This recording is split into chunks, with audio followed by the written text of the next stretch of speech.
26/6/2025 তারিখের এই হচ্ছে চিঠিটি, যেখানে বলা হচ্ছে government of West Bengal office of the district inspector of school SE secondary education Cooch Behar, যার ইমেল আইডিও দেওয়া রয়েছে rmsacoob@gmail.com, যার মেমো নাম্বার রয়েছে 506.est অর্থাৎ ইস্টার্ন রিজিয়ন।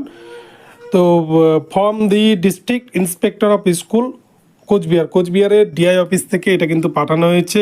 কাকে পাঠানো হয়েছে টু দিয়ে বলা হয়েছে, দেখুন, the commissioner of school education West Bengal, Bikash Bhavan, 7th floor, Salt Lake city, Kolkata 7,91,000। এর সাবজেক্ট কি রয়েছে বলছে, regarding deputation made by Shri Suman Biswas and others of SSC 2016 SLST and RLST affected candidates. অর্থাৎ বলছে সুমন বিশ্বাস নামের একজন যোগ্য শিক্ষক, তিনি এই ডেপুটেশনটি দিয়েছেন, তিনি সহ আরও অন্যান্যরা রয়েছেন। তারা এখানে যোগ্য শিক্ষকদের চাকরি ফেরানোর জন্য এসএলএসটি 2016 বা আরএলএসটি 2016 যে নিয়োগ হয়েছিল সেখানে যোগ্যদের চাকরি ফেরানোর জন্য তারা কিন্তু ডিআই মারফত কমিশনারকে এই চিঠিটি প্রদান করছেন।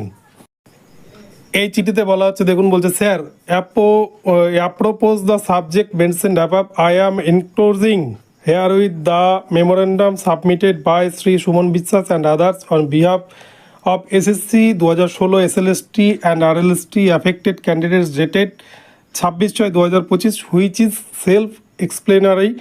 This is for your kind information and taking necessary action, please. District inspector of স্কুলের সিগনেচার করা আছে ডিআইয়ের।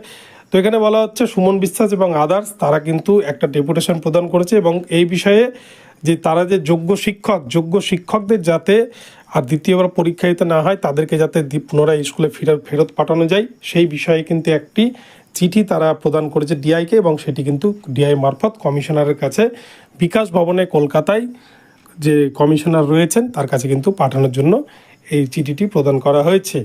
এটি 26/6/2025 তারিখে কিন্তু অ্যাকশন নেওয়া হয়েছে এর বিরুদ্ধে।